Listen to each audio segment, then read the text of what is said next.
আগৰ আলোচনাটিত যে আমি কথা পাতিছিলোঁ যে বিভিন্ন সময়ত বা সততে আমি কিছুমান প্ৰিপজিশ্যন অপ্ৰয়োজনীয়ভাৱেও বাক্যবোৰলৈ লৈ আহোঁ অৰ্থাৎ দৰকাৰ নহ'লেও বা অপ্ৰয়োজনীয়ভাৱে কিছুমান প্ৰিপজিশ্যনক আমি বাক্যত ব্যৱহাৰ কৰোঁ ঠিক তেনেকুৱা এটা প্ৰিপজিশ্যন হৈছে যাক আমি সততে প্ৰয়োজন নহ'লেও বাক্যত ব্যৱহাৰ কৰোঁ তেনেকুৱা এটা প্ৰিপজিশ্যন হৈছে ডিছকাছ ভাৰ্বটোৰ লগত আমি সততে ব্যৱহাৰ কৰা about প্ৰিপজিশ্যনটো আমি যেতিয়া কিবা এটা কথা আলোচনা কৰিলোঁ আলোচনা কৰি আছোঁ বা আলোচনা কৰিম এই ধৰণৰ কথা ইংৰাজীত ক'বলগীয়া হয় তেতিয়া আমি ডিছকাছ ভাৰ্বটো ব্যৱহাৰ কৰোঁ আৰু লগতে ডিছকাছ ভাৰ্বটোৰ পিছফালে আমি পটককৈ বহুৱাই দিওঁ about প্ৰিপজিশ্যনটো আমি বেছিভাগেই ঠিক তেনেকৈয়ে কওঁ আমি যদি কওঁ যে আমি কিবা এটাৰ বিষয়ে আলোচনা কৰি আছোঁ তেনেহ'লে আমি বাক্যটো ইংৰাজীত এনেকৈ কওঁ যে we are discussing about the matter we are discussing about the plan we are discussing about the issue এনেকুৱা ধৰণেৰে এতিয়া কথাটো হ'ল ডিছকাছ এবাউট বুলি কোৱাটো কিমান শুদ্ধ মই এই কথাটো বহুদিনৰ আগতে কৈছিলোঁ কিন্তু এতিয়া যিহেতু আমি এই প্ৰসংগতে কথা পাতি আছোঁ গতিকে ভাবিলোঁ আকৌ এবাৰ কৈ দিয়াটো ভাল হ'ব আৰু যিহেতু বহু নতুন মানুহ আহি আমাৰ লগত যোগ হৈছে গতিকে প্ৰসংগক্ৰমে এই কথাটো কৈ থোৱাটো উচিত হ'ব যিহেতু আমি বিভিন্ন সময়ত এই বাক্যটো ইংৰাজীত কৈয়ে থাকোঁ বা লিখিও থাকোঁ এতিয়া আমি যদি শুদ্ধ বাক্যটো ক'বলৈ যাওঁ we are discussing about the matter নহয় we are discussing the matter we are discussing about the plane নহয় we are discussing the plane বা we are discussing the issue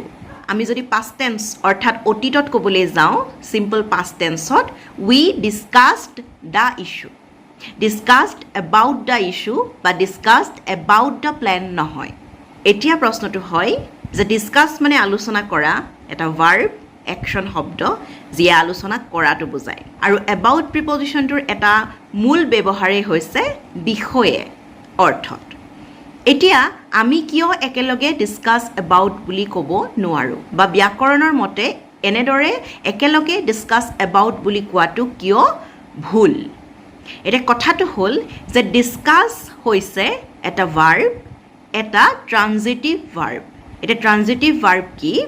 মই ট্ৰানজিটিভ ভাৰ্বৰ বিষয়ে এটা আলোচনা প্ৰস্তুত কৰিছিলোঁ বহুদিনৰ আগতে যদি সম্ভৱ হয় মই এই আলোচনাটোৰ তলতে অৰ্থাৎ যিসকলে ফেচবুকত চাই আছে তেখেতসকলে কমেণ্ট বক্সত পাব আৰু যদি আপোনালোকে কেনেবাকৈ ইউটিউবত চাই আছে তেনেহ'লে ডেছক্ৰিপশ্যন বক্সত মই সেই ট্ৰানজিটিভ ভাৰ্বৰ বিষয়ে প্ৰস্তুত কৰা আলোচনাটোৰ লিংকটো দি দিম আপোনালোকে চাব পাৰিব তথাপিও মই ইয়াতো ক'ব বিচাৰিছোঁ যে যিহেতু মই ডিছকাছ এটা ট্ৰানজিটিভ ভাৰ্ব বুলি কৈছোঁ এটা ট্ৰানজিটিভ ভাৰ্ব কি ট্ৰানজিটিভ ভাৰ্ব হৈছে a verb with a direct object যে এটা ভাৰ্ব যাৰ লগত এটা পোনপটীয়া অবজেক্ট জড়িত হৈ থাকে ট্ৰানজিটিভ ভাৰ্ব হৈছে এটা ভাৰ্ব যাৰ লগত এটা পোনপটীয়া অবজেক্ট জড়িত হৈ থাকে a verb with a direct object এতিয়া মই ডিছকাছ ভাৰ্বটোক ট্ৰানজিটিভ বুলি ক'লোঁ তাৰ কাৰণটো এইটোৱেই যে আমি যেতিয়া ইংৰাজীত কিবা এটা ডিছকাছ কৰাৰ কথা ক'ম গতিকে সেই ডিছকাছ ভাৰ্বটোৰ মাজতে কিবা এটাৰ বিষয়ে আলোচনা কৰাৰ কথাটো সোমাই থাকে অৰ্থাৎ ডিছকাছ ভাৰ্বটো যেতিয়া বাক্যটোত আমি ব্যৱহাৰ কৰিম কিবা এটা ঘটনাৰ বিষয়ে বা কিবা এটা প্লেন মেটাৰ ইনচিডেণ্ট বা ইছ্যু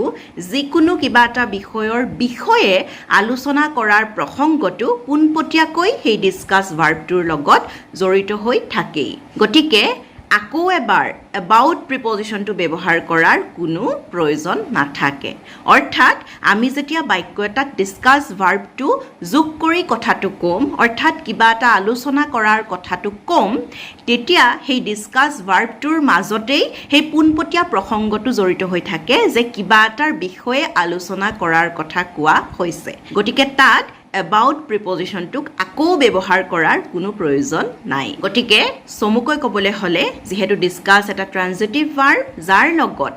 কিবা এটা বিষয় আলোচনা কৰাৰ কথাটো পোনপটীয়াকৈয়ে জড়িত হৈ থাকে গতিকে আমি যদি ডিছকাছ ভাৰ্বটো বাক্যত ব্যৱহাৰ কৰোঁ about প্ৰিপজিশ্যনটো যিয়ে বিষয়ে বুজায় সেইটো আকৌ ব্যৱহাৰ কৰাৰ কোনো প্ৰয়োজন নাথাকে আমি যদি বাক্যটো কৈছোঁ যে কিবা এটা ঘটনাৰ বিষয়ে বা কিবা এটা কথাৰ বিষয়ে আলোচনা কৰি আছোঁ বা তেওঁলোকে আলোচনা কৰি আছে তেনেহ'লে আমি বাক্যটো ক'ম they are discussing the matter বা they are discussing the incident